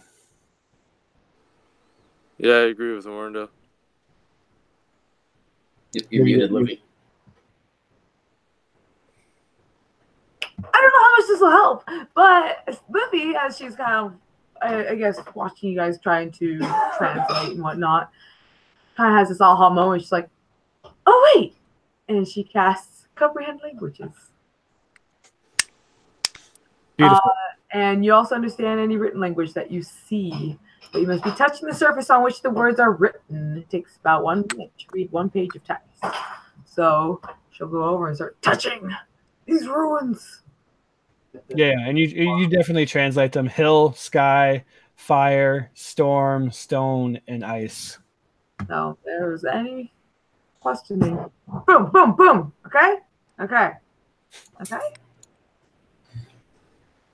Well, I'm in if everybody else is. Just Yeah, Bjorn, Helda, and Octavios, I imagine you both have the spear, and as long as you don't disagree with Warrendale, she just, that's one, and you realize that she's pointing at the wrong one. No, not that one. And then she finally lines it up with Octavios, and they give you like one more look, and then you thrust it into the sky, and the rune begins to grow and glow, this bright, radiant energy that almost blinds the room. And then you hear the boom of a loud thunder that deafens you momentarily. So you see the archway before you begins to dissipate. The mist subsides and falls down, and it reveals a hexagonal chamber.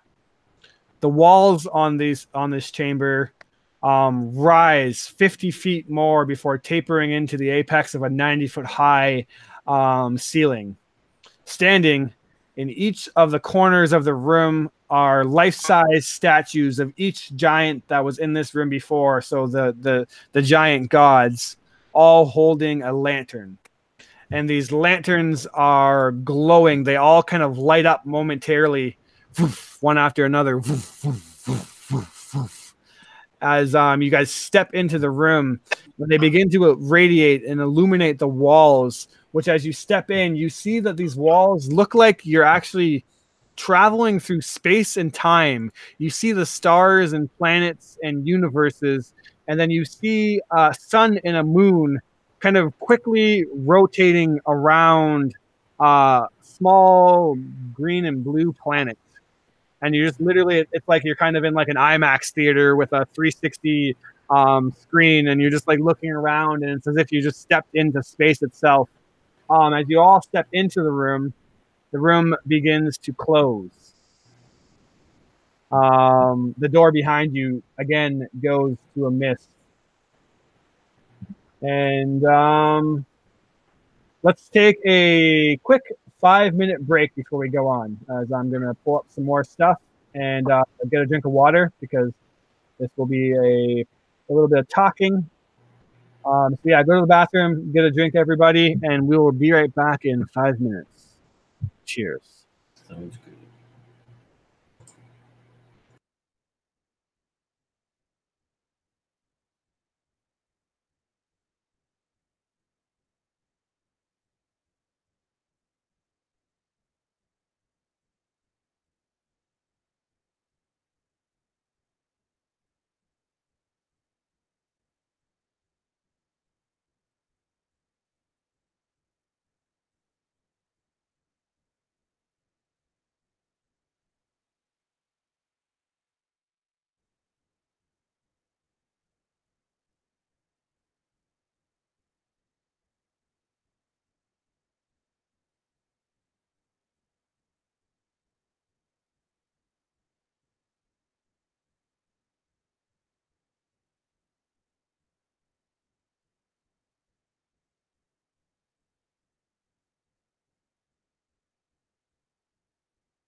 What is up, party people?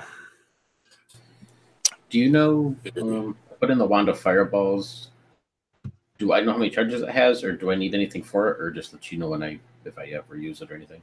I think it should be in your inventory. Let me just double Yeah, but it just says that it's silver inlaid hardwood, which has a orangey yellow gemstone, too hot to touch.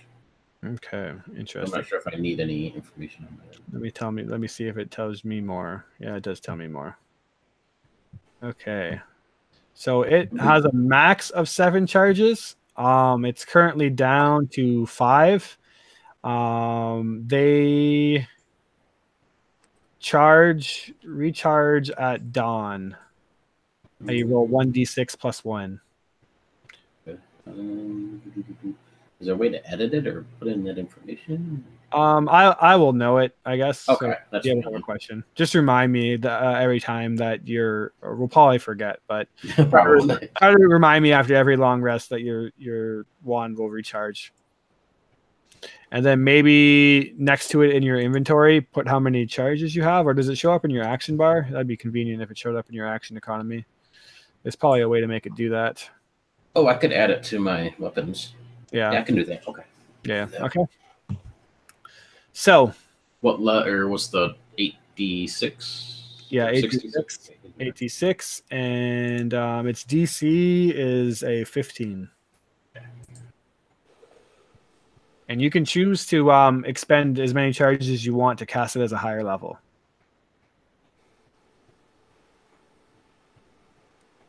Up to, I think it's up to a certain amount, but I can't remember. Nope, you can just spam it. It's fireball level you can get to, actually. Okay. Any other questions before we get to the Mighty Oracle? Yep, I'm good. All right.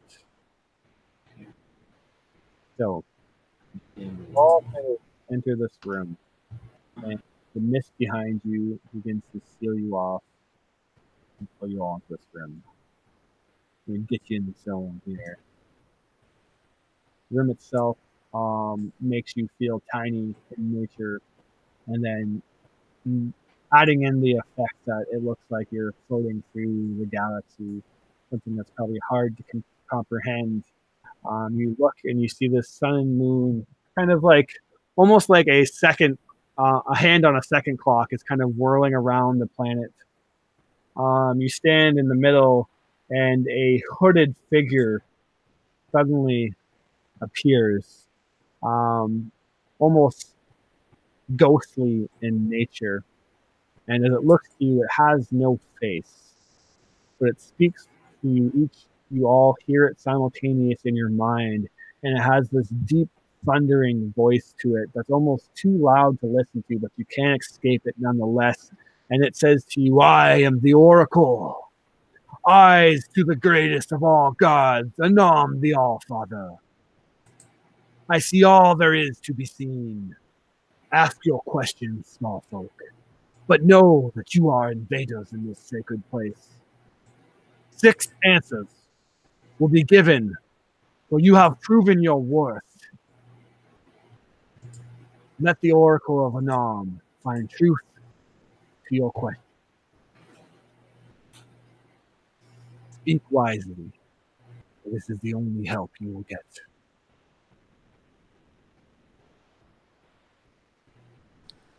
We will need to speak amongst ourselves for a few minutes. Please honor us and give us a few, just to collect our thoughts. Yes. Tell me when you are ready. And it vanishes.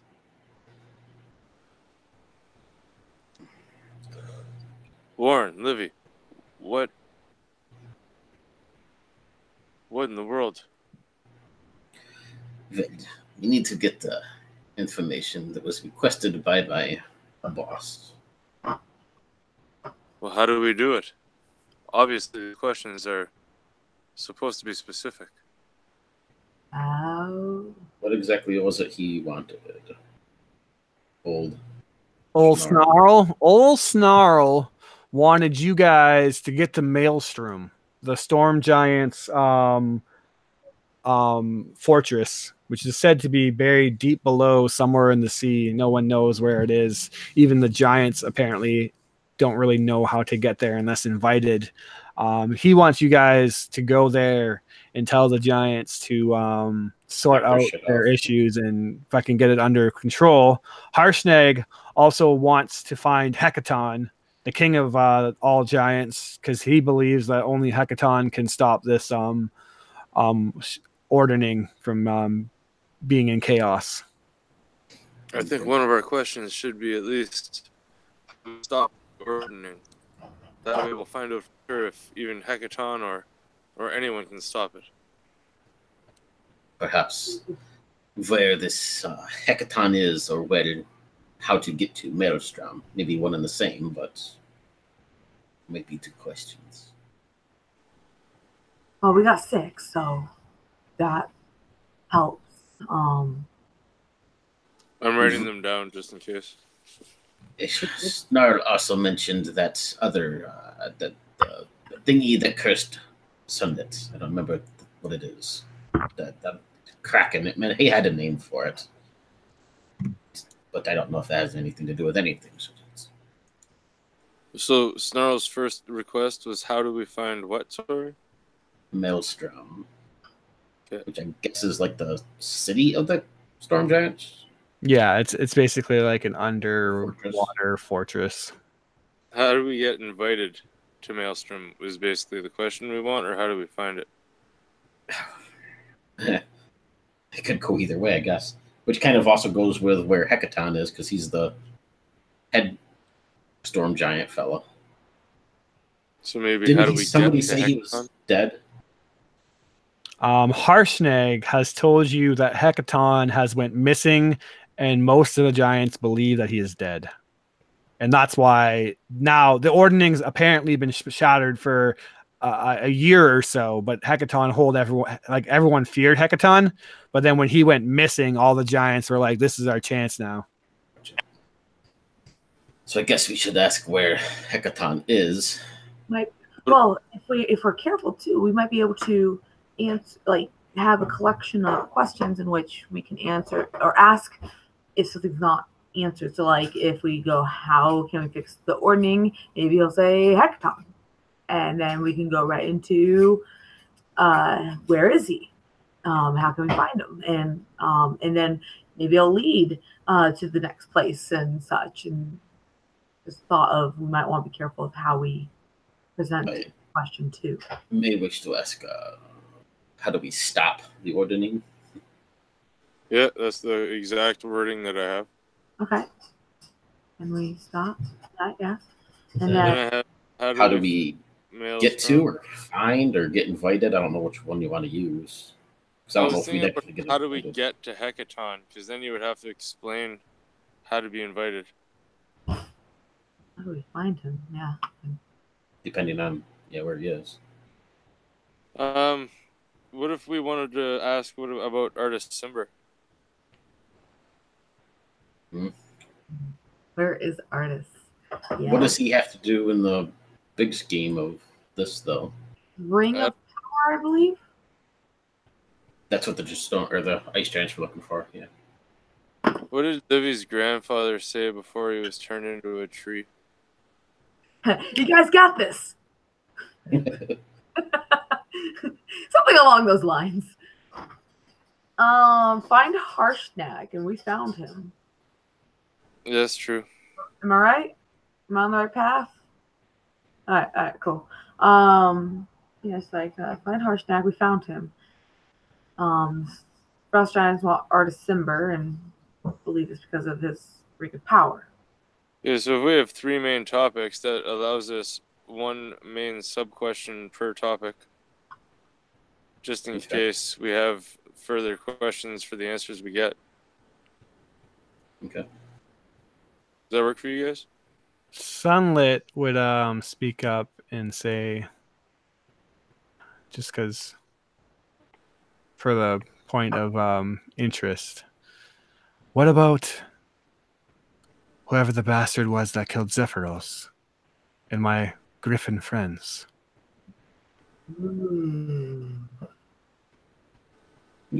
I figured it was some other bastard giant, but it's very true. His whole castle was brought down, wasn't it? Yeah, his whole castle was brought down. Some of the griffins were turned to stone, and there was stone gargoyles that were raiding it. Okay, so I'm gonna who killed Zephyros and the griffins? It's a very valid question. Is there anything else? Oh dear, Sunlit? How far away? Maybe we need to ask. That's all I'm giving you guys. That was my friendly DM help there. Anything else is up to you guys. There definitely is some really important questions that need to be asked, but that's up to you as players to ask them. I don't want to steer you in any more directions than that, just because I know the game hasn't been running like smoothly. So I'm sure that you've forgotten some things. But the main thing was Harshnag wanted to know where Hecaton was. Ulsnarl wanted you guys to go to Maelstrom, and obviously Zephyros was killed. And let's see, just scrolling through to see if anything else I can give you. What do you have down so far, Dan? Of those, right? Yeah, 4 questions. How do we stop the Ordning? How do we find Maelstrom? How do we get to Hecaton? Who killed Zephyros?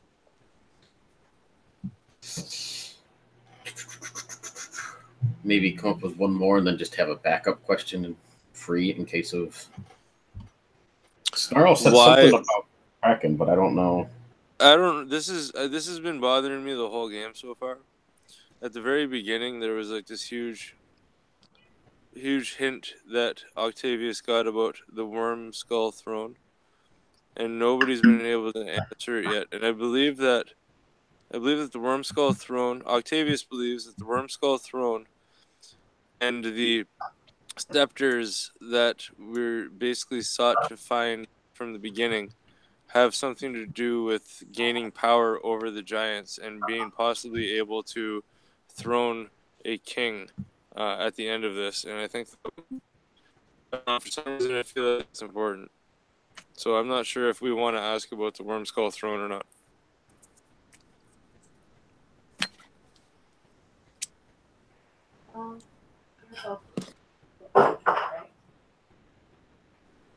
Because I don't really see any other major things, at least not until we get a little bit more information from him to really decide. Yeah, you could leave one open as like a reactionary question. Yeah.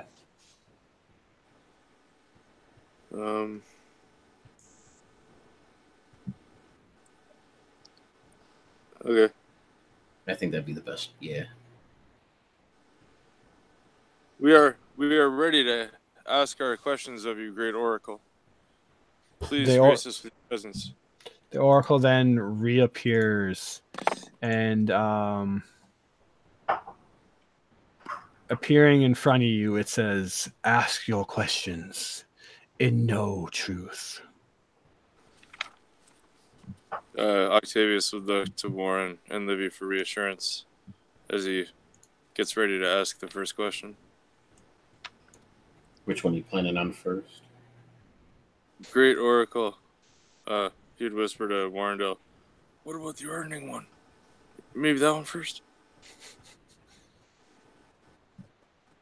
Yeah, because we have to have some basis to go with. Yeah. Oh, Great Oracle. How do we stop the Ordning?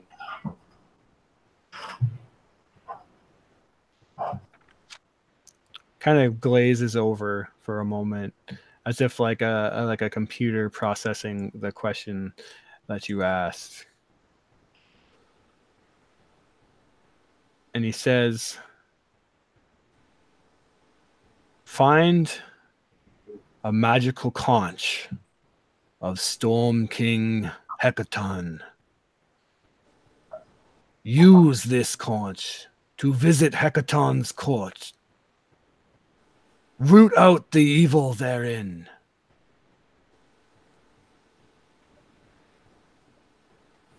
And give me a second here, sorry. I'm scrolling to find what I want to find.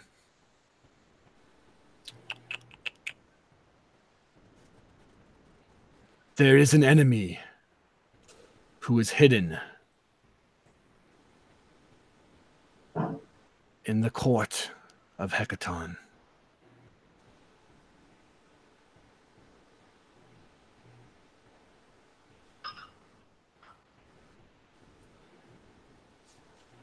That is one question. And we may not need to ask where this place is if we can apparently get this conch, because that would take us there. So the conch could be very important. Yes. So perhaps instead of where this maelstrom is or how to get there, perhaps where we could find this Punch. Agreed. Great Oracle.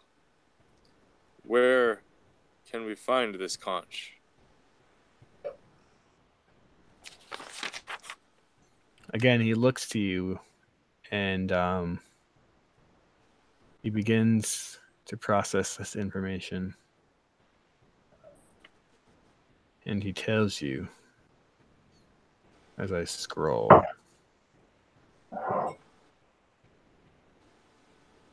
One second, sorry. 1, 2, 3, 4. There are a total of 5 conches remaining, each in the clutch of a giant lord. The frost giant's Jarl Strovad has destroyed his in an act of war. The other 5 still remain.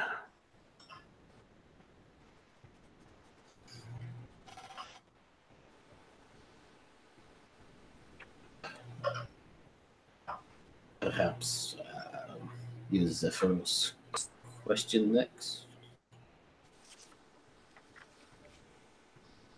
Which question, sorry? Maybe the Zephyros one. Yes, okay. Great Oracle. Please answer our next question. Who killed Zephyros and the Griffins?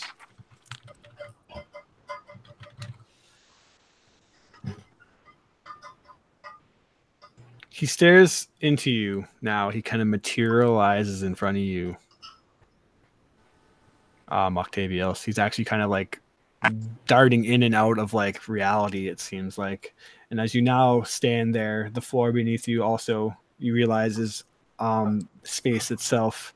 And you're kind of floating above the planet now. And you realize that this planet that has the sun and the moon going around it, if somehow it just dawns upon you that this is your planet, this is the planet of Toril, and you're watching it from far away as the sun and moon are circling around Toril. A day, 2 days has passed just in these brief few minutes. And as you ask him, who killed Zephyros? Moments pass, and he finally responds, the agents of doom, the doom of the desert, Imrith.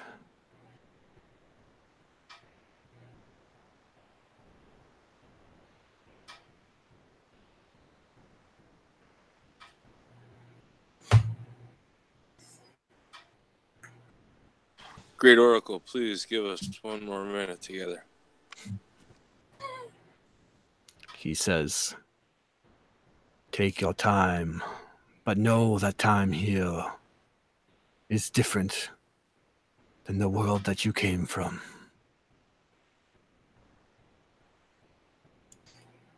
You have 3 questions left. Do I recognize the name Imrith from anything? You can give me a history check if you want, but I think somebody might remember the name Imrith in the party. Some individual. I'm going to give a check too. I'm going to roll as well. That is a nat 20, sir. And Livy is still just in awe of the room. Livy, you can roll at advantage because you're the one that's supposed to know this more than anybody. That's a lot better. A lot better. So cool. Okay. So it looks like you guys all, I can't see what Lorndell. Mine's not going very well. 13 is what I got though. Okay, 13.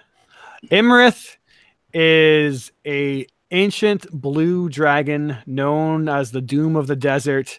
And you remember very vividly, Livy, that Imrith is the dragon that your father, Artis, and Hecaton faced off against many years ago and actually almost lost to. It was when they actually met your grandmother. The satyr was the one that saved them from Imrith, or they would have died. Sorry. No, shush.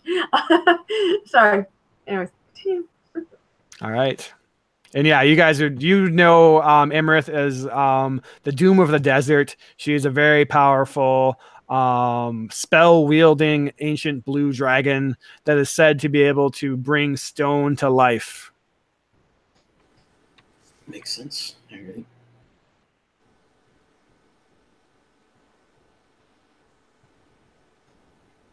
All right, you still have 3 questions left.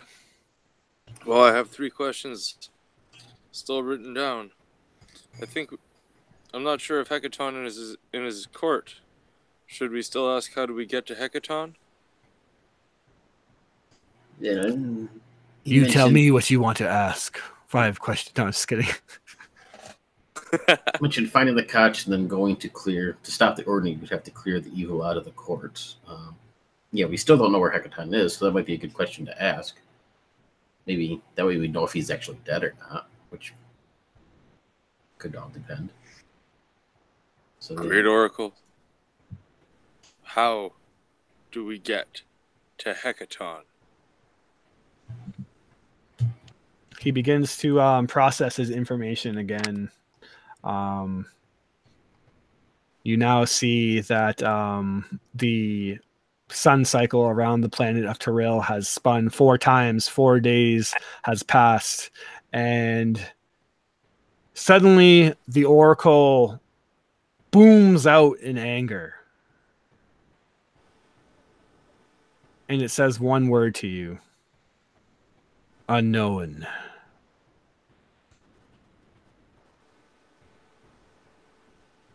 I wasn't prepared for that. And then he'll explain that it is not possible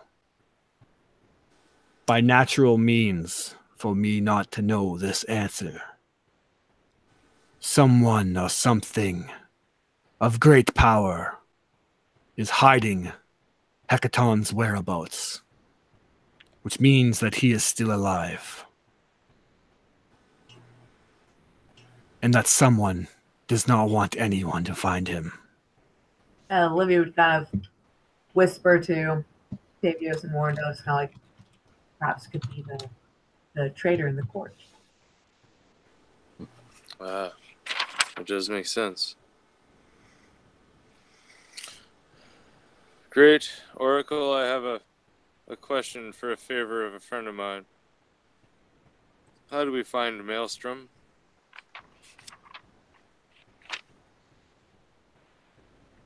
He says, use the conch of King Hecaton. Maelstrom is impossible to get to otherwise.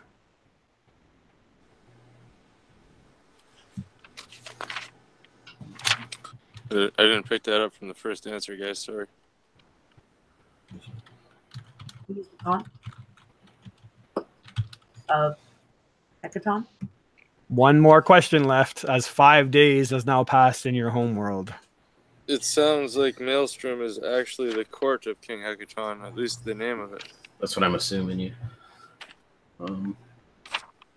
Well, He's asking something about what would have this kind of power to shield the Oracle from not knowing where Hecaton is.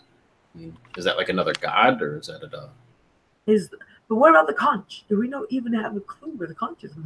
Yes, each one of the giant lords has a conch, except for the frost giants. Okay, cool. You have 1 more question. I don't know. You guys, is it cool if I ask the Wormskull Throne one, or do I have something else you want to ask about the conches? If Warrendale knows where one is, like, or at least Yeah, sense of like kind of the idea of like, then we don't need to ask it. It's true. yeah, I'm good with the Wormskull Throne. All right, Chris, I'm going to try to stump you again. Where is the Wormskull Throne, Great Oracle? You want to ask where?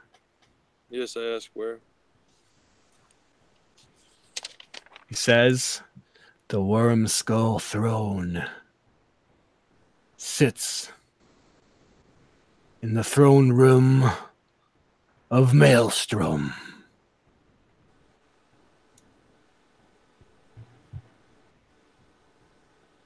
I have given you your knowledge. Thank you. And then with Thank that, you, Great Oracle. We he's appreciate already you. gone. Fuck off then. See you later. All right. He fades away, and then suddenly the walls become normal again. You all feel kind of funny and jet lagged, I guess is the equivalent of our world.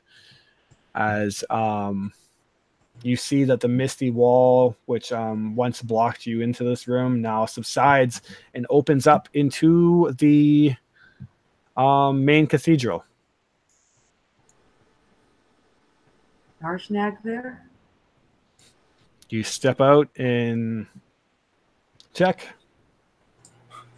I think in that haze of just like, well, guess we better go report to Snarl, right? And you would step back into this room, probably get your bearings with the jet lagginess feel and anything obvious. You all, however, can have a long rest. Give me a perception check. Well, I have perception. Let's do this. Oh, God. Oh, goodness. Where the fuck did I go? Oh, there's. That's a 3, 6. 6, 21, 18. All right. You do not you do not see Harshnag as you look around. 6 days has passed. You figure that he should be here by now. However, you hear that days have passed. We are aware of that, right? Yeah. You kind of all just like put it together. Like you don't really know how you know that, but it was just like you just knew. Like you felt smarter when talking to the Oracle. And like you just for some reason understood that you were actually floating in like the current galaxy that Toril is in, and the planet underneath you was Toril, and you were watching the sun kind of pass around each time you asked a question. Okay. However, you do hear the crunch of frost underneath heavy feet coming from the main entryway as I pan over. Of course. Oh, guys, I think I hear Harshnag. Yay! Clearly. And as you see, you look towards the door, suddenly bursting through the main room of this temple is not Harshnag, but something that sinks your gut instantly. You know fear like you have never known before, as you just literally feel like you lose the ability to have any glimmer of hope. A great worm, I just drag in the tiniest small thing, bursts through with massive wings and a long, almost tower-like white horn on the head of it. It steps into this room and even makes the small statues look small, or the large statues look small, but it pays no attention to the statues in this room. It instead fixes its gaze on you. Livy? Livy's the one that was like, hey, it's Harshnag. Well, I feel like she gets up here and then like I feel like there's that moment of like there's a shadow, and that's more feet than just 2. And let's hug this statue and Harshnag got the hell of a lot uglier. The dragon looks to you and says in this deep, feminine voice, well, you spineless squids, tell me, what has your master done with the foolish king? I am impatient to finally meet him, and tired of spending time with these foolish giants. And she takes in a deep smell of the room.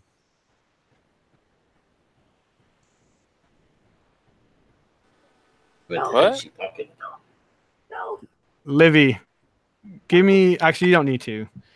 The horn itself gives away because your grandfather has went into so much detail about this dragon that you literally have visualized it since you were a little girl. You've probably had nightmares about it. Standing before you is Imrith, the doom of the desert.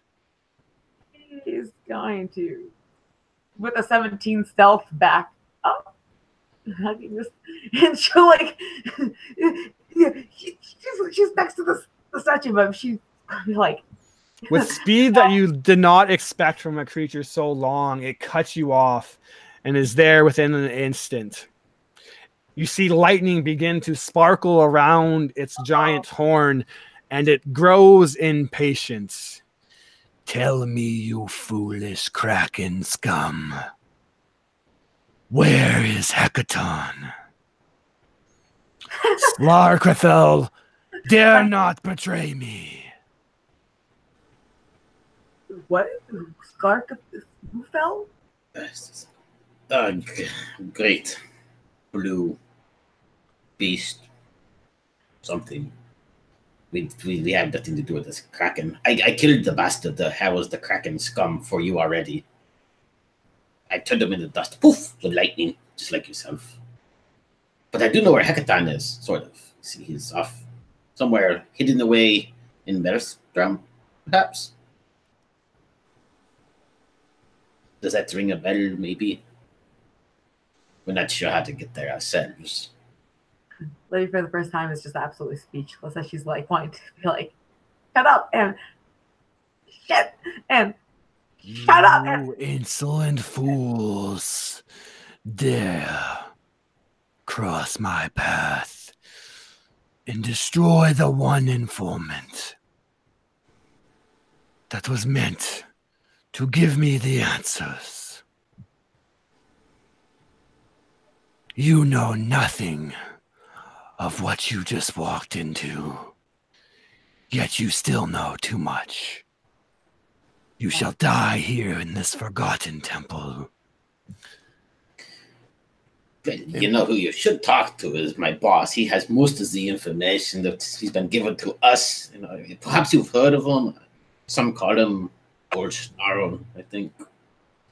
But he sent us here and he told us, if anybody fucks with us, then he's gonna She whoop their booms ass. out in anger. You work with